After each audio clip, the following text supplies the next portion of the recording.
Praise the lord. ದೇವರ ನಾಮಕ್ಕೆ ಸ್ತೋತ್ರ. ಕ್ರಿಸ್ತೇಸುನಲ್ಲಿ ಪ್ರೀತಿಯುಳ್ಳ ದೇವಜನರೇ, ಈ ಸಜೀವ ವಾಕ್ಯ ಕಾರ್ಯಕ್ರಮಕ್ಕಾಗಿ ಯೇಸು ಕ್ರಿಸ್ತನ ಸುಮಧುರವಾದ ನಾಮದಲ್ಲಿ ನಿಮ್ಮೆಲ್ಲರನ್ನು ಸ್ವಾಗತಿಸುತ್ತೇನೆ ಹಾಗೂ ವಂದಿಸುತ್ತೇನೆ. ನೀವು ಅನೇಕ ಸಮಯದಿಂದ ಈ ಒಂದು ಕಾರ್ಯಕ್ರಮವನ್ನು, ದೇವರ ವಾಕ್ಯವನ್ನು ವೀಕ್ಷಿಸುತ್ತಾ ಕೇಳುತ್ತಾ ಬಂದಿದ್ದೀರಿ. ಈ ದಿನ ಕೂಡ ಸ್ವಲ್ಪ ಹೊತ್ತು ನಾವು ದೇವರ ವಾಕ್ಯವನ್ನು ಧ್ಯಾನ ಮಾಡುವ. ಕಳೆದ ವಾರ ನಾನು ಯೇಸುವಿನಲ್ಲಿರುವಂಥ ಯೇಸುವಿನ ಅಭಿಷೇಕದ ಕುರಿತಾಗಿ ಮಾತನಾಡಿದ್ದೇನೆ. ಬಟ್ ಆಲ್ಮೋಸ್ಟ್ಲಿ ಫಿನಿಶ್ ಆಗಿತ್ತು.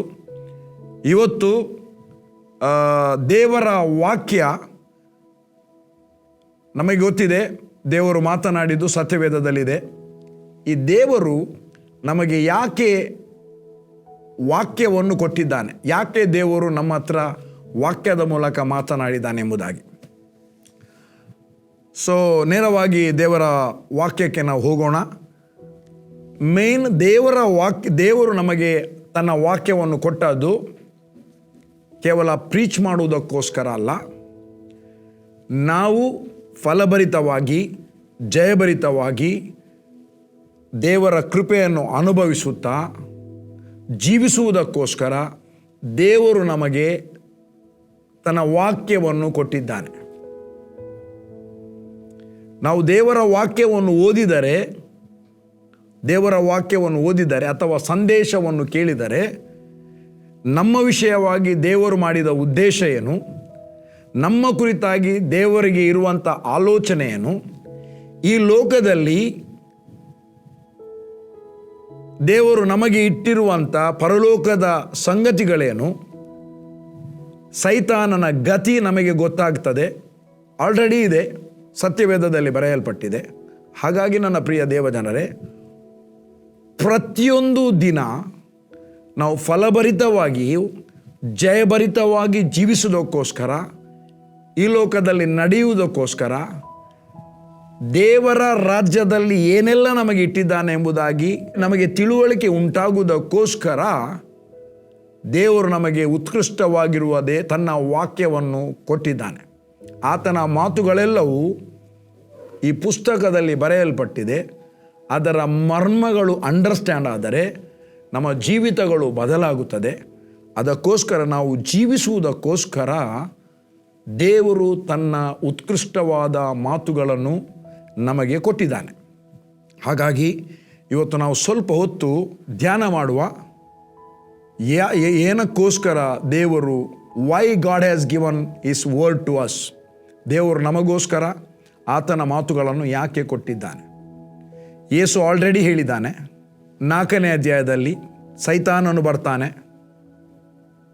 ಯೇಸುವಿಗೆ 40 ದಿವಸದ ಉಪವಾಸ ಮಾಡಿದ್ದಾನೆ, ಹಸಿವಾಗಿತ್ತು. ಒಂದು ಮಾತು ಹೇಳಿದ, ನೀನು ದೇವರ ಮಗನಾಗಿದ್ದರೆ ಈ ಕಲ್ಲುಗಳನ್ನು ರೊಟ್ಟಿಯನ್ನಾಗಿ ಮಾಡು. ನಾವು ವಚನವನ್ನು ಓದುವ. ಲೂಕನು ಬರೆದ ಸುವಾರ್ತೆ 1ನೇ ವಚನ. ಯೇಸು ಪವಿತ್ರಾತ್ಮ ಭರಿತನಾಗಿ ಯೋರ್ದಾನ್ ಹೊಳೆಯಿಂದ ತಿರುಗಿ ದೇವರಾತ್ಮನಿಂದ 40 ದಿವಸ ಅಡವಿಯಲ್ಲಿ ನಡೆಸಲ್ಪಡುತ್ತಾ ಸೈತಾನನಿಂದ ಶೋಧಿಸಲ್ಪಟ್ಟನು. ಆ ದಿವಸಗಳಲ್ಲಿ ಆತನು ಏನೂ ತಿನ್ನಲಿಲ್ಲ. ಅವು ಕಳೆದ ಮೇಲೆ ಆತನಿಗೆ ಹಸಿವಾಯಿತು. ಆಗ ಸೈತಾನನಿಗೆ ವಿಶ್ವಾಸಿಗಳಿಗೆ ಯಾವೆಲ್ಲ ಹಸಿವಿದೆ ಎಂಬುದಾಗಿ ಗೊತ್ತಾಗ್ತದೆ. ಯಾಕಂದರೆ ಮಾತಾಡ್ತಾರಲ್ಲ, ಆತನಿಗೆ ಹಸಿವು ಗೊತ್ತಿತ್ತು. ಆಗ ಅವನು ಕತಾರ್ಜಿ ಆಗಲಿಲ್ಲ. ಆಗ ಆತನಲ್ಲಿ ಪವರ್ ಇತ್ತು, ಸೈತಾನನಲ್ಲಿ ಪವರ್ ಇತ್ತು. ಯೇಸು ಶಿಲುಬೆಗೆ ಹೋಗಲಿಲ್ಲ. ಯೇಸು ಸೇವೆಯನ್ನು ಮಾಡುವುದಕ್ಕೋಸ್ಕರ ಮೊದಲು 40 ದಿವಸ ಉಪವಾಸವಿದ್ದು ಪ್ರಾರ್ಥನೆ ಮಾಡಿದ. ಪ್ರಾರ್ಥನೆ ಮುಗಿದ ಮೇಲೆ 40 ದಿವಸಗಳಾದ ಮೇಲೆ ಆತನಿಗೆ ಹಸಿವಾಯಿತು. ಹಸಿವೆ ಆದದ್ದು ಆತನಿಗೆ ಗೊತ್ತಾಯಿತು. ಆತನು ಸೀದಾ ನೇರ ಬಂದ. ಆಗ ಸೈತಾನನು ಆತನಿಗೆ, ಅಂದರೆ ಕರ್ತನಾದ ಯೇಸುವಿಗೆ, ನೀನು ದೇವರ ಮಗನಾಗಿದ್ದರೆ, ಸಂಶಯ, ಡೌಟ್, ನೀನೊಬ್ಬ ಸೇವಕನಾಗಿದ್ದರೆ, ನೀನೊಬ್ಬ ವಿಶ್ವಾಸಿಯಾಗಿದ್ದರೆ, ಅವಾಗಿಂಥ ಕ್ವಶನ್ಗಳು ಬರುವಾಗ, ದೇವರ ವಾಕ್ಯ ನಮ್ಮ ಒಳಗಡೆ ಇರುವಾಗ, ಹೌದು ನಾನು ದೇವರ ವಿಶ್ವಾಸಿಯೇ. ಅದಕ್ಕೆ ಯೇಸು ಕಲ್ಲನ್ನು ರೊಟ್ಟಿಯಾಗಿ ಮಾಡಲಿಲ್ಲ. ನೀನು ದೇವರ ಮಗನಾಗಿದ್ದರೆ ಈ ಕಲ್ಲುಗಳಿಗೆ ರೊಟ್ಟಿಯಾಗುವಂತೆ ಅಪ್ಪಣೆ ಕೊಡು. ಮತ್ತಾಯದಲ್ಲಿ ಏನು ಬರ್ದಿದೆ? ಬೇರೆ ಬರ್ದಿದೆ ಸ್ವಲ್ಪ. ರೊಟ್ಟಿಯನ್ನಾಗಿ ಮಾಡು. ಇಲ್ಲೇನು ಹೇಳ್ತಾನೆ? ನೀನು ದೇವರ ಮಗನಾಗಿದ್ದರೆ ಕಲ್ಲುಗಳಿಗೆ ರೊಟ್ಟಿ ಆಗುವಂತೆ ಅದಕ್ಕೆ ಅಪ್ಪಣೆ ಕೊಡು ಎಂದು ಹೇಳಲು. ನೋಡಿ, ಅವನಿಗೆ ಗೊತ್ತುಂಟು ಯೇಸುವಿಗೆ ಅಧಿಕಾರ ಇದೆ, ಈತನ ಅಪ್ಪಣೆ ಕೊಟ್ಟರೆ ಕಲ್ಲು ರೊಟ್ಟಿ ಆಗ್ತದೆ ಅಂತ 100% ಗೊತ್ತಿತ್ತು. ಟೆಸ್ಟ್ ಮಾಡಲಿಕ್ಕೆ ಬಂದಿದ್ದಾನೆ, ಏನೇ ಮಾಡಲಿಕ್ಕೆ ಬಂದಿದ್ದಾನೆ. ಅದಕ್ಕಿಂತ ಮೊದಲು ಮೂಲ ನಮಗೆ ಅರ್ಥ ಮಾಡಿಕೊಳ್ಬೇಕು. ಯೇಸುವಿಗೆ ಹಸಿವಾಗಿತ್ತು, ಈಗ ರೊಟ್ಟಿ ಬೇಕು ಯೇಸುವಿಗೆ. ಯೇಸು ಕಲ್ಲನ್ನು ರೊಟ್ಟಿಯನ್ನಾಗಿ ಮಾಡಿ ತಿನ್ನಲಿಕ್ಕೆ ಕೂಡ ಶಕ್ತನು, ಬಟ್ ಅದರ ಅವಶ್ಯಕತೆ ಇಲ್ಲ. ಅದಕ್ಕೆ ಕೋಟ್ ಮಾಡ್ತಾನೆ. ಇಲ್ಲಿಂದ ಧರ್ಮೋಪದೇಶ ಕಾಂಡದ ವಚನವನ್ನು ಹೇಳ್ತಾನೆ. ಮನುಷ್ಯನು ರೊಟ್ಟಿ ಮಾತ್ರದಿಂದ ಬದುಕುವುದಿಲ್ಲ, ದೇವರ ಬಾಯಿಯಿಂದ ಹೊರಡುವ ಪ್ರತಿಯೊಂದು ಮಾತಿನಿಂದ ಬದುಕುತ್ತಾನೆ. ಆತನು ಒಂದು ಮಾತು ಮಾತನಾಡ್ತಾನೆ, ಆತನಿಗೆ ಉತ್ತರ ದೇವರ ಧರ್ಮೋಪದೇಶ ಕಾಂಡದಲ್ಲಿ ಬರೆಯಲ್ಪಟ್ಟ ವಚನದ ಮೂಲಕವಾಗಿಯೇ ಕೊಡ್ತಾನೆ. ಹಾಗಾದರೆ ದೇವರು ವಾಕ್ಯವನ್ನು ಕೊಟ್ಟದು ಗಲಾಟೆ ಮಾಡಲಿಕ್ಕೆ ಅಲ್ಲ. ಅವನೊಂದು ವಾಕ್ಯ ಹೇಳುವಾಗ ಹೀಗೆ ಹಾಗೆ, ಇದನ್ನು ನೆಗೆಟಿವ್ ಆಗಿ ತಗೊಳ್ಳುವುದು ಬೇಡ, ಪಾಸಿಟಿವ್ ಆಗಿ ತಗೊಳ್ಳುವ. ಅದಕ್ಕಾಗಿ ಪ್ರಿಯರೇ, ಮನುಷ್ಯನು ರೊಟ್ಟಿ ಮಾತ್ರದಿಂದ ಬದುಕುವುದಿಲ್ಲ, ದೇವರ ಬಾಯಿಯಿಂದ ಹೊರಡುವಂಥ ಪ್ರತಿಯೊಂದು ಮಾತಿನಿಂದ ಬದುಕುತ್ತಾನೆ. ಅದಕ್ಕೆ ಯೇಸು ಯೋಹಾನನ ಸುವಾರ್ತೆಯಲ್ಲಿ ಒಂದು ಮಾತು ಹೇಳ್ತಾನೆ. ಯೋಹಾನನ್ ಬರೆದ ಸುವಾರ್ತೆ 6ನೇ ಅಧ್ಯಾಯ 63ನೇ ವಚನ. ಬದುಕಿಸುವಂಥದ್ದು ಆತ್ಮವೇ, ಮಾಂಸವು ಯಾವುದಕ್ಕೂ ಬರುವುದಿಲ್ಲ. ನಾನು ಹೇಳಿರುವ ಮಾತುಗಳು ಆತ್ಮವಾಗಿ ಜೀವವಾಗಿ ಅವೇ ಎಂಬುದಾಗಿ ಹೇಳ್ತಾನೆ. ಅದು ಏನು ಮಾಡ್ತದೆ? ಆತ್ಮಕ್ಕೆ ಜೀವವನ್ನು ಕೊಡುತ್ತದೆ. The spirit ಗಿವತ್ life. ಆತ್ಮವು ಜೀವವನ್ನು ಕೊಡುತ್ತದೆ, ಮಾಂಸವು ಯಾವುದಕ್ಕೂ ಬರುವುದಿಲ್ಲ. ಯೇಸು ಹೇಳ್ತಾ ಇದ್ದಾನೆ ಇಲ್ಲಿ, ನಾನು ಮಾತನಾಡಿದ ಮಾತುಗಳು ಆತ್ಮವಾಗಿ ಜೀವವಾಗಿದೆ. ಆತನ ಮಾತಿನಲ್ಲಿ ಜೀವ ಇದೆ, ಆತನ ವಾಕ್ಯದಲ್ಲಿ ಜೀವ ಇದೆ. ಆತನಲ್ಲಿ ಜೀವ ಇತ್ತು, ಆ ಜೀವವು ಮನುಷ್ಯರಿಗೆ ಬೆಳಕಾಗಿತ್ತು. ಆ ಬೆಳಕು ಕತ್ತಲಲ್ಲಿ ಪ್ರಜ್ವಲಿಸ್ತದೆ, ಕತ್ತಲೆಯು ಅವರನ್ನು ಮುಸುಗುವುದಿಲ್ಲ. ನಿನಗೆ ವರ್ಡ್ ಉಂಟಾ? ಆತನಲ್ಲಿ ಜೀವ ಇತ್ತು, ಆ ಜೀವ ಮನುಷ್ಯರಿಗೆ ಬೆಳಕಾಗಿತ್ತು. ಏನು ಜೀವ ಅಂದರೆ ವಾಕ್ಯ, ದ ಲೈಫ್ ಗಿವಿಂಗ್ ವರ್ಡ್. ಅದಕ್ಕೆ ನಾನು ಮಾತನಾಡಿದ ಮಾತುಗಳು ಆತ್ಮವಾಗಿಯೂ ಜೀವವಾಗಿಯೂ ಅವೇ. ಅದು ಆತ್ಮದಲ್ಲಿ ಜೀವವನ್ನುಂಟು ಮಾಡುತ್ತದೆ. ವರ್ಡ್ ಸ್ಪಿರಿಟಿಗೆ ಬಿದ್ದಾಗ spirit and word become life. ಆತ್ಮಕ್ಕೆ ವಾಕ್ಯ ಬಂದಾಗ ಅದು ಲೈಫ್ ಆಗುತ್ತೆ, ಅದು ಬೆಳಕಾಗುತ್ತದೆ ಮನುಷ್ಯರಿಗೆ. ಆ ಬೆಳಕನ್ನು ಕತ್ತಲು ಮುಸುಗುವುದಿಲ್ಲ. ಒಬ್ಬ ವ್ಯಕ್ತಿಯಲ್ಲಿ ವರ್ಡ್ ಇದ್ದರೆ ಯಾವ ಕತ್ತಲಲ್ಲಿ ಕೂಡ ಆತನು ಪ್ರಜ್ವಲಿಸ್ತಾನೆ. ಒಬ್ಬ ವ್ಯಕ್ತಿಯಲ್ಲಿ ವರ್ಡ್ ಇದ್ದರೆ ಎಂಥ ಪರಿಸ್ಥಿತಿಯಲ್ಲಿ ಆ ವರ್ಡ್ ಅವನನ್ನು ಮೇಲಕ್ಕೆತ್ತುತ್ತದೆ, ಅವನನ್ನು ರಾಂಗ್ ದಾರಿಯಲ್ಲಿ ನಡೆಸುವುದಿಲ್ಲ, ಅವನು ರೈಟ್ ಪಾತ್ನಲ್ಲಿ ನಡೀತಾನೆ. ಯಾಕೆ? ಅವನಲ್ಲಿ ವರ್ಡ್ ಇರುವ ನಿಮಿತ್ತ, ಅವನ ವರ್ಡಲ್ಲಿ ಪ್ರಜ್ವಲಿಸ್ತಾನೆ. ಅದಕ್ಕೋಸ್ಕರ ದೇವರ ವಾಕ್ಯ, ದೇವರು ನಮಗೆ ವಾಕ್ಯ ಕೊಟ್ಟದ್ದು ಜೀವಿಸುವುದಕ್ಕೋಸ್ಕರ ಆಗಲಿ, ಅದನ್ನು ಕೇವಲ ಬೋಧಿಸುವುದಕ್ಕೋಸ್ಕರ ಅಲ್ಲ. ಬಟ್ ನಾವು ಜೀವಿಸಿ ಬೋಧಿಸುವಾಗ ಕೇಳುವವರಿಗೆ ಅದು ಲೈಫ್ ಟ್ರಾನ್ಸ್ಫಾರ್ಮೇಷನ್ ಆಗುತ್ತೆ. ವಾಕ್ಯದೊಟ್ಟಿಗೆ ಲೈಫ್ ಹೊರಡ್ತದೆ.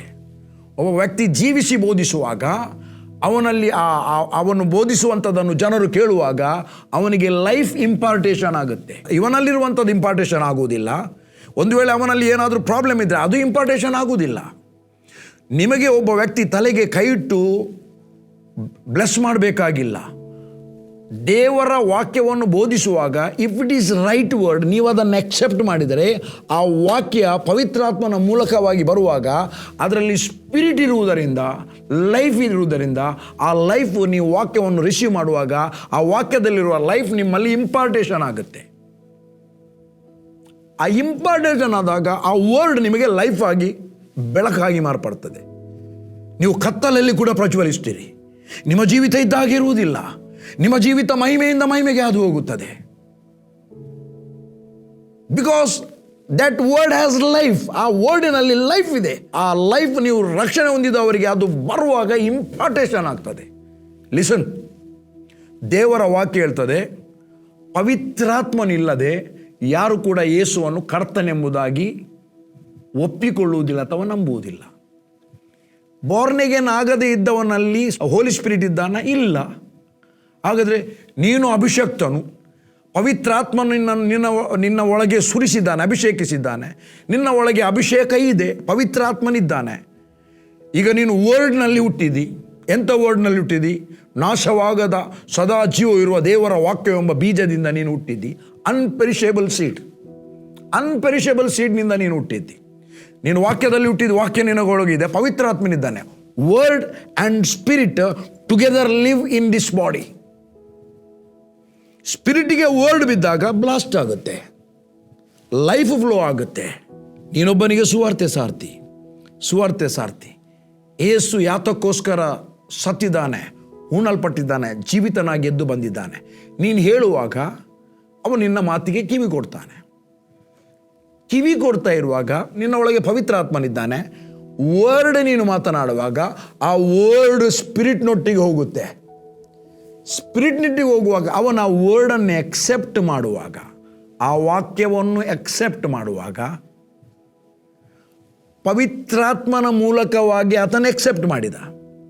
ಆ ವರ್ಡ್ನೊಟ್ಟಿಗೆ ಪವಿತ್ರಾತ್ಮನ ಹೋಗ್ತಾನಲ್ಲ, ಅವನು ಅದನ್ನು ನಂಬುವಂತೆ, ಅವನಿಗೆ ಕನ್ವಿಕ್ಷನ್ ಆಗುವಂತೆ ಪವಿತ್ರಾತ್ಮನ ಅವನಿಗೆ ಅರ್ಥ ಮಾಡಿ ಹೇಳ್ತಾನೆ. ಇಮ್ಮಿಡಿಯೇಟ್ಲಿ ಯೇಸು ಬೇಕಂತ ಅನಿಸ್ತದೆ. ಯೇಸು ಬೇಕೇ ಬೇಕು. ಈ ಯೇಸುವಿಗಾಗಿ ಈ ಯೇಸು ನನಗೆ ಬೇಕು, ಇಂಥ ಯೇಸು ನನಗೆ ಬೇಕಂತ ಅವನು ಯೇಸುವನ್ನು ಬೇಕಂತ ಹೇಳುವಾಗ ಅವನು ಹೃದಯದಿಂದ ನಂಬಿದ ಈ ಮಾತನ್ನು. ಹೃದಯದಿಂದ ನಂಬುವಾಗ, ಬಾಯಿಂದ ಅರಿಕೆ ಮಾಡುವಾಗ ರಕ್ಷಣೆ ಆಗ್ತದೆ. ಹೃದಯದಿಂದ ನಂಬುವಾಗ ನೀತಿ ದೊರಕ್ತದೆ. ನೀತಿವಂತನಾಗಿ ಹುಟ್ಟುತ್ತಾನೆ. ಪವಿತ್ರಾತ್ಮನ ಒಳಗೆ ಬಂದ. ಈಗ ದೇವರ ಮಗನಾಗಿ ಅವನು ಹುಟ್ಟಿದ. ನೀನು ಪ್ರೀಚ್ ಮಾಡಿದ್ದಿ, ನೀನು ವರ್ಡನ್ನು ಹೇಳಿದ್ದಿ, ಪವಿತ್ರಾತ್ಮ ನಿನ್ನ ಒಳಗಿದ್ದಾನೆ. ವರ್ಡ್ ಸ್ಪಿರಿಟ್ನೊಂದಿಗೆ ಒಟ್ಟಿಗೆ ಹೋಗುತ್ತೆ, ನಂಬುವಂತೆ ಮಾಡುತ್ತೆ. ಹಾಗಾದರೆ ಪ್ರೀಚಿಂಗ್ನಲ್ಲಿ ಬರುವಂಥ ವರ್ಡ್ ನಿನ್ನ ಒಳಗೆ ಪವಿತ್ರಾತ್ಮನಿದ್ದಾನೆ. ನೀನು ಅದನ್ನು ಎಕ್ಸೆಪ್ಟ್ ಮಾಡುವಾಗ ಆ ವರ್ಡ್ ನಿನ್ನಲ್ಲಿ ಲೈಫ್ ಆಗಿ ಮಾರ್ಪಡ್ತದೆ. ಜೀವಿಸಲು ಆಧಾರವಾಗಿ ಕೊಟ್ಟಿರುವ ವಾಕ್ಯ ನಿನಗೆ ಲೈಫ್ ಆಗಿ ಮಾರ್ಪಡ್ತದೆ. ನೀನು ಆ ವರ್ಡ್ನಲ್ಲಿ ಜೀವಿಸುವಾಗ ಮತ್ತು ಮಾತನಾಡುವಾಗ ಇತರರಿಗೂ ಲೈಫು ಟ್ರಾನ್ಸ್ಫಾರ್ಮೇಷನ್ ಆಗುತ್ತೆ. ನನ್ನ ಪ್ರಿಯ ದೇವಜನರೇ, ಯಾಕೆ ದೇವರ ವಾಕ್ಯವನ್ನು ಕೊಟ್ಟಿದ್ದಾನೆ ವಿವರಿಸ್ತಾ ಇದ್ದೇನೆ. ಅದರಲ್ಲಿ ಒಂದು ವಚನ ಓದುವ. 2 ಪೇತ್ರ 1ನೇ ಅಧ್ಯಾಯ 4ನೇ ವಚನ. ನೀವು ಲೋಕದಲ್ಲಿ ದುರಾಸೆಯಿಂದ ಉಂಟಾದ ಕೆಟ್ಟತನಕ್ಕೆ ತಪ್ಪಿಸಿಕೊಂಡು ದೈವ ಸ್ವಭಾವದಲ್ಲಿ ಪಾಲನ್ನು ಹೊಂದುವವರಾಗಬೇಕೆಂಬ ಉದ್ದೇಶದಿಂದ ದೇವರು ತನ್ನ ಪ್ರಭಾವ ಗುಣಾತಿಶಯಗಳಿಂದ ಅಮೂಲ್ಯವಾಗಿಯೂ ಉತ್ಕೃಷ್ಟವಾಗಿ ಇರುವ ವಾಗ್ದಾನಗಳನ್ನು ದಯಪಾಲಿಸಿದ್ದಾನೆ. ಲೋಕದಲ್ಲಿ ಉಂಟಾಗುವ ದುರಾಸೆಯಿಂದ ತಪ್ಪಿಸುವ ಸಲುವಾಗಿ ದೇವರು ನಮಗೆ ಉತ್ಕೃಷ್ಟವಾಗಿರುವ, ಪ್ರಭಾವದಿಂದ ಕೂಡಿರುವ ದೇವರ ವಾಕ್ಯದ ವಾಗ್ದಾನಗಳನ್ನು ನಮಗೆ ಕೊಟ್ಟಿದ್ದಾನೆ. ಒಂದನ್ನು ನೆನಪಿಡಿ, ನೀವು ದೇವರ ನಾಶವಾಗದ ಬೀಜದಿಂದ ಹುಟ್ಟಿದ್ದೀರಿ. 1 ಪೇತ್ರ 1ನೇ ಅಧ್ಯಾಯ 23ನೇ ವಚನ. ನೀವು ಪುನರ್ಜನ್ಮವನ್ನು ಹೊಂದಿದ್ದೀರಲ್ಲ, ಆ ಜನ್ಮವು ನಾಶವಾಗುವ ಬೀಜದಿಂದ ಉಂಟಾದದಲ್ಲ, ಮತ್ತು ದೇವರ ಸದಾ ಜೀವವಿರುವ ವಾಕ್ಯದಿಂದ, ಅಂದರೆ ವಾಕ್ಯವೆಂಬ ಬೀಜದಿಂದ ನೀವು ಹುಟ್ಟಿದ್ದೀರಿ. ಬಾರ್ನ್ ಎಗೇನ್ ಆಗಿದ್ದೀರಿ. ಮೊದಲು ಹುಟ್ಟಿದ್ದು ನಾಶವಾಗುವ ಬೀಜ, ಶರೀರ, ಇದು ನಾಶ ಆಗ್ತದೆ. ಸೆಕೆಂಡ್ ಹುಟ್ಟಿದ್ದು ದೇವರ ಆತ್ಮನಿಂದ, ಬಾರ್ನ್ ಎಗೇನ್ ಆದದ್ದು. ವರ್ಡ್, ದೇವರ ವಾಕ್ಯವೆಂಬ ಬೀಜದಿಂದ ಹುಟ್ಟಿದ್ದೀರಿ.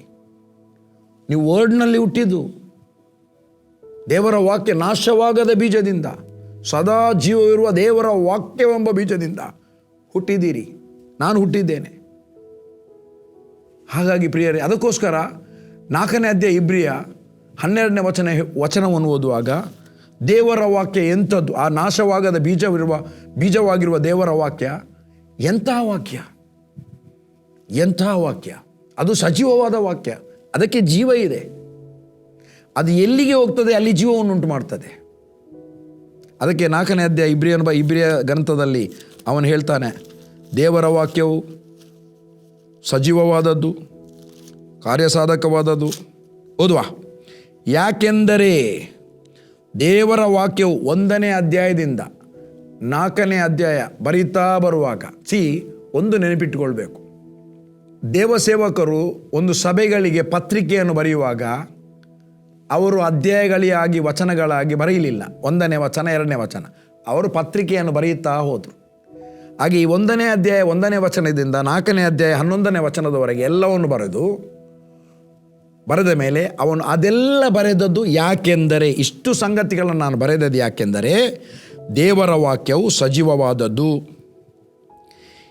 ಕಾರ್ಯಸಾಧಕವಾದದ್ದು, ಯಾವ ಇಬ್ಬಾಯಿ ಕತ್ತಿಗಿಂತಲೂ ಹದವಾದದ್ದು, ಪ್ರಾಣ ಆತ್ಮಗಳನ್ನು ಕೀಳು ಮಚ್ಚೆಗಳನ್ನು ವಿಭಾಗಿಸುವಷ್ಟು ಮಟ್ಟಿಗೆ ತೂರಿ ಹೋಗುವಂಥದ್ದು, ಹೃದಯದ ಆಲೋಚನೆಗಳನ್ನು ಉದ್ದೇಶಗಳನ್ನು ವಿವೇಚಿಸುವಂಥದ್ದು ಆಗಿದೆ. ಏನಾಗಿದೆ? ವಿವೇಚಿಸುವಂಥದ್ದಾಗಿದೆ. ಅದಕ್ಕೆ ಪೌಲನು ತಿಮೋತಿಗೆ ಪತ್ರ ಬರೆಯುವಾಗ, ಚಿಕ್ಕಂದಿನಿಂದಲೇ ನಿನಗೆ ದೇವರ ವಾಕ್ಯದ ಪರಿಶುದ್ಧ ಗ್ರಂಥಗಳ ಪರಿಚಯವಾಯಿತಲ್ಲ. ಯಾರಿಂದ ಪರಿಚಯ ಆದದ್ದು? ಆತನ ಅಮ್ಮ ಯೂನಿಸ್ನಿಂದ. ಯೂನಿಕೆ ಕನ್ನಡದಲ್ಲಿ, ಇಂಗ್ಲೀಷ್ನಲ್ಲಿ ಯೂನಿಸ್. ಆತನ ಅಜ್ಜಿ ಲೋವಿ. ಈ ಇಬ್ಬರು ಅವನಿಗೆ ಚಿಕ್ಕಂದಿನಿಂದಲೇ ದೇವರ ವಾಕ್ಯವನ್ನು ಉಪದೇಶಿಸ್ತಾ ಇದ್ದರು.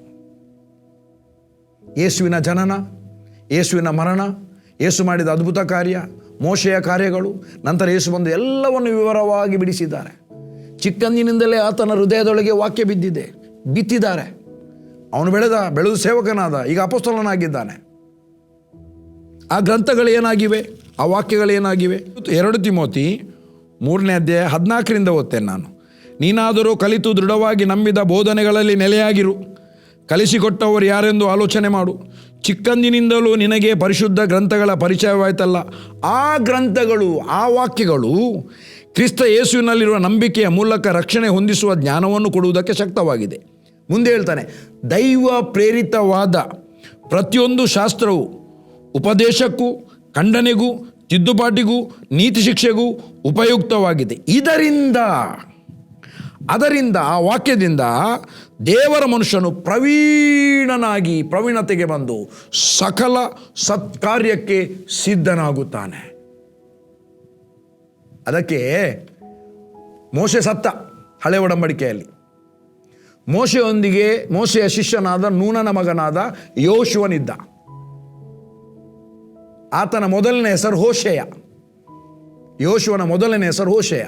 ಆತನಿಗೆ ಯೆಹೋಶುವ ಅಂತ ಮರುನಾಮಕರಣ ಮಾಡಿದ. ಯೆಹೋಶುವ ಮತ್ತು Yashua both are same name. ಯೇಸುವಿನ ಹೆಸರು ಯಾಶುವ, ಹಳೆ ಒಡಂಬಡಿಕೆಯಲ್ಲಿ ಯೋಶುವ, ಹೊಸ ಒಡಂಬಡಿಕೆ ಬರುವ Yashua. That both are same meaning.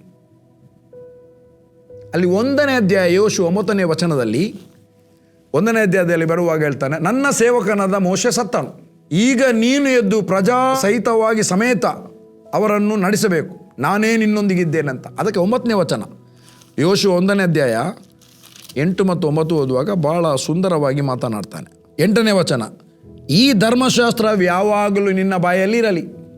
ಎಲ್ಲಿರಲಿ? ಬಾಯಲ್ಲಿರಬೇಕಾದ್ರೆ ಎಲ್ಲಿರಬೇಕು? ಹೃದಯದಲ್ಲಿರಬೇಕು. ಹೃದಯದಲ್ಲಿರುವಂಥದ್ದೇ ಬಾಯಲ್ಲಿ ಬರ್ತದೆ. ಇವತ್ತು ಹೃದಯದಲ್ಲಿ ನಮಗೆ ದೇವರ ವಾಕ್ಯ, ನಾವು ದೇವರ ವಾಕ್ಯದಿಂದ ಹುಟ್ಟಿದ್ದೇವೆ. ನಾವು ಹುಟ್ಟಿದ್ದು ದೇವರ ವಾಕ್ಯದಿಂದಲೇ. ಎಲ್ಲಿದೆ ಇದು? ದೇವರ ವಾಕ್ಯದಿಂದ ಹುಟ್ಟಿದ್ದೇವೆ ಅಂತ. ಒಂದು ಪೇತ್ರ 1ನೇ ಅಧ್ಯಾಯ 23ನೇ ವಚನ ನಾನು ಓದಿದೆ, ನಿಮಗೆ ಹೇಳಿದೆ. ಇನ್ನೊಂದು ಯಾಕೋಬನು ಬರೆದ ಪತ್ರಿಕೆ 1ನೇ ಅಧ್ಯಾಯ 18ನೇ ವಚನ, ಅಲ್ಲಿ ಬರೆದಿದೆ ನಾವು ದೇವರ ವಾಕ್ಯದಿಂದ ನಾವು ಹುಟ್ಟಿದ್ದೇವೆ ಎಂಬುದಾಗಿ. ಈಗ ಇಲ್ಲಿ ಈ ಧರ್ಮಶಾಸ್ತ್ರವು ಯಾವಾಗಲೂ ನಿನ್ನ ಬಾಯಲ್ಲಿರಲಿ. ಸೆಕೆಂಡ್, ಹಗಲು ಮತ್ತು ಇರುಳು ಅದನ್ನು ಧ್ಯಾನಿಸುತ್ತಾ ಅದರಲ್ಲಿ ಏನೆಲ್ಲ ಬರೆದಿರುವುದೆಲ್ಲ ಕೈಕೊಂಡು ನಡಿ. ಖಾಲಿ ಓದುವುದು ಮಾತ್ರ ಅಲ್ಲ, ಬೋಧಿಸುವುದಲ್ಲ, ಮೊದಲು ಕೈಕೊಂಡು ನಡಿ. ಯಾರಿಗೆ? ಲೀಡರ್ಗೆ ಹೇಳುವುದು. ಇವನು ಲೀಡರ್. ನಡಿ, ಆಗ ನಿನ್ನ ಮಾರ್ಗದಲ್ಲಿ ಅಲ್ಲ, ನಿನ್ನ ಎಲ್ಲ ಮಾರ್ಗದಲ್ಲಿ ಸಫಲನಾಗುವಿ ಮತ್ತು ಕೃತಾರ್ಥನಾಗುವಿ. ಒಬ್ಬ ವ್ಯಕ್ತಿ ಭೂಲೋಕದಲ್ಲಿ ಎಲ್ಲ ಭಾಗದಲ್ಲಿ ಆತನ ಮಾರ್ಗದಲ್ಲೆಲ್ಲ ಸಫಲನಾಗಬೇಕಾದ್ರೆ first priority, the first place ದೇವರ ವಾಕ್ಯಕ್ಕೂ ದೇವರಿಗೆ ಕೊಡಬೇಕು. ಒಬ್ಬ ವ್ಯಕ್ತಿ ದೇವರಿಗೆ ಪ್ರಥಮ ಸ್ಥಾನ ಕೊಡುವುದಂದರೆ ಆತನ ವಾಕ್ಯಕ್ಕೆ ಪ್ರಥಮ ಸ್ಥಾನ ಕೊಡೋದು. ನೀವು ನಿಮ್ಮ ಅಪ್ಪನಿಗೆ ಅಧೀನರಾಗಿದ್ದೀರೆಂಬುದಾಗಿ ಹೇಗೆ ಗೊತ್ತಾಗುವುದು? ಯಾವ ಅಪ್ಪ? ನಿಮ್ಮನ್ನು ಶರೀರದಲ್ಲಿ ಹುಟ್ಟಿಸಿದ ಅಪ್ಪನಿಗೆ ಅಧೀನರಾಗಿದ್ದೀರೆಂಬುದಾಗಿ ಹೇಗೆ ಗೊತ್ತಾಗುವುದು? ಆತನು ಏನೆಲ್ಲ ಮಾತುಗಳನ್ನು, ಒಳ್ಳೆಯ ಮಾತುಗಳನ್ನು ಹೇಳ್ತಾನ, ಅದನ್ನು ನೀವು ಕೈಗೊಂಡು ನಡೆದಾಗ, ಅದನ್ನು ಮಾಡಿದಾಗ, ದ್ಯಾಟ್ ಮೀನ್ಸ್ ನೀನು ನಿನ್ನ ಅಪ್ಪನಿಗೆ ಅಧೀನರಾಗಿದ್ದಿ. ಸಭೆಯಲ್ಲಿರುವ ಸಭಾಪಾಲಕನಿಗೆ ಅಧೀನರಾಗಿರಿ ಎಂಬುದಾಗಿ ಸತ್ಯವೇದ ಹೇಳ್ತದೆ. ಇಬ್ರಿಯ 13ನೇ ಅಧ್ಯಾಯದಲ್ಲಿ ಬರೆದಿದೆ ಎಲ್ಲ ಸಂಗತಿ, ಏನೆಲ್ಲ ಮಾಡಬೇಕಂತ. ಹೇಗೆ ಗೊತ್ತಾಗುವುದು? ಅವರು ಬೋಧಿಸುವ ದೇವರ ವಾಕ್ಯಕ್ಕೆ ಒಪ್ಪುವಂಥದ್ದು. ನಿಮಗೆ ಮೊದಲು ಗೊತ್ತಿರಬೇಕು ನಿಮ್ಮ ಸಭಾಪಾಲಕನ ಬಗ್ಗೆ. ಆತನು ದೇವರ ವಾಕ್ಯವನ್ನು ಸಾರ್ತಾ ಇದ್ದಾನೆ, ದೇವರಿಂದ ಕೇಳಿ ಮಾತಾಡ್ತಾ ಇದ್ದಾನೆ. ಅದನ್ನು ಒಪ್ಪಿಕೊಳ್ಳಲಿಕ್ಕೆ ನಾವು ಮೀನ ಮತ್ತು ಮೇಷ ಅದು ತಿಂಗಳುಗಳು, 2 ತಿಂಗಳು ಕಾಯಬೇಕಂತ ಇಲ್ಲ. ಓಕೆ, ಸ್ಥಿರಚಿತ್ತನಾಗಿರು, ಧೈರ್ಯದಿಂದಿರು, ಅಂಜಬೇಡ, ಕಳವಳಗೊಳ್ಳಬೇಡ. ನೀನು ಹೋಗುವಲ್ಲೆಲ್ಲ ನಿನ್ನ ದೇವರಾದ ಯೆಹೋವನು ನಿನ್ನ ಸಂಗಡ ಇರುತ್ತಾನೆ. ಅಂದರೆ ಹೇಳುವಂಥ ಯೆಹೋವ ದೇವರು, ನಾನೇ ನಿನ್ನ ಸಂಗಡ ಇರುತ್ತೇನೆ. ನೀನು ಎಲ್ಲಿಗೆಲ್ಲ ಹೋಗುತ್ತಿ ಅಲ್ಲಿ ನಾನೇ ಇರ್ತೇನೆ. ಭಯಪಡಬೇಡ, ಅಂಜಬೇಡ, ನಾನೇ ನಿನ್ನ ಸಂಗಡ ಇದ್ದೇನೆ. ಪ್ರಿಯರೇ, ಯೆರೆಮೀಯನಿಗೆ ಹೇಳ್ತಾನೆ 1ನೇ ಅಧ್ಯಾಯ 8ನೇ ವಚನ, 9ನೇ ವಚನ, 10ನೇ ವಚನ. ಸಮಯ ಆಯಿತು.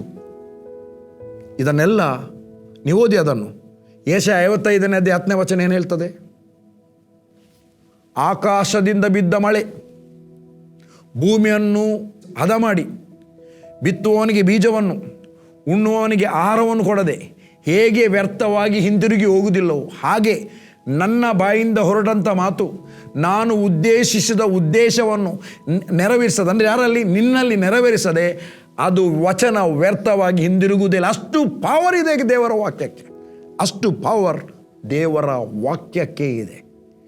ಆ ದೇವರ ವಾಕ್ಯ, ದೇವರ ಮಾತಿಗೆ ನೀನು ಒಪ್ಪಿಸಿಕೊಡುವುದಾದರೆ, ಅದನ್ನು ಅಂಗೀಕರಿಸುವುದಾದರೆ, ಪ್ರಥಮ ಸ್ಥಾನ ಕೊಡುವುದಾದರೆ, ನನ್ನ ಪ್ರಿಯ ದೇವಜನರೇ, ನಿಮ್ಮ ಜೀವಿತ, ನಿಮ್ಮ ಪರಿಸ್ಥಿತಿ ಇದ್ದ ಹಾಗೆ ಇರಲಿಕ್ಕೆ ಸಾಧ್ಯವೇ ಇಲ್ಲ.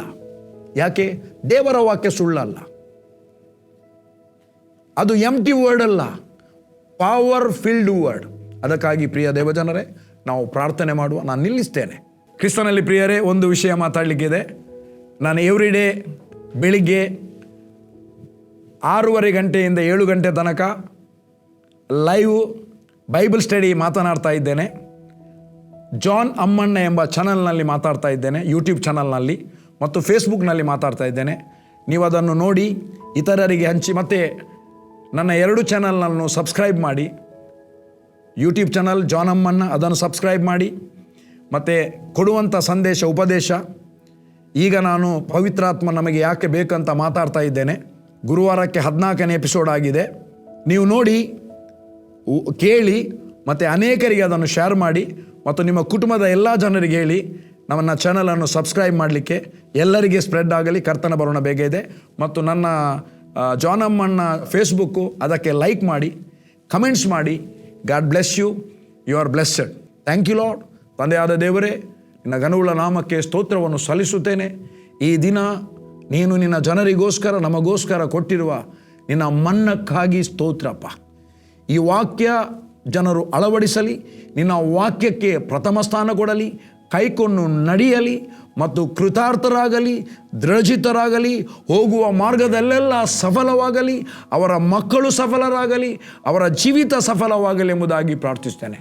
ನಮ್ಮೆಲ್ಲರನ್ನ ಕರಗಳಿಗೆ ಒಪ್ಪಿಸಿಕೊಡುತ್ತೇವಪ್ಪ. ಘನವುಳ್ಳ ನಾಮಕ್ಕೆ ಸ್ತೋತ್ರವನ್ನು ಸಲ್ಲಿಸ್ತೇವೆ. ಎಲ್ಲದರಲ್ಲಿ ಘನಮಾನ ಮಹಿಮೆ ನಿನಗೆ, ಯೇಸುವಿನ ನಾಮದಲ್ಲಿ ತಂದೆ. Amen. God bless you. You are blessed. ದೇವರು ನಿಮ್ಮ ಸಂಗಡ ಇದ್ದಾನೆ. ದೇವರ ವಾಕ್ಯಕ್ಕೆ ಪ್ರಥಮ ಸ್ಥಾನ ಕೊಡಿ, ತಪ್ಪದೆ ಪ್ರಥಮ ಸ್ಥಾನ ಕೊಡಿ. ನಮ್ಮ ಕರ್ತನನ್ನು ಬಿಟ್ಟು ನಾವು ಏನು ಮಾಡಲಿಕ್ಕೆ ಆಗುವುದಿಲ್ಲ. ನಮ್ಮ ಯೇಸು ಆತನೇ ವಾಕ್ಯವಾಗಿದ್ದಾನೆ, ವಾಕ್ಯವೇ ಯೇಸುವಾಗಿದ್ದಾನೆ. You are blessed. God bless you. Bye.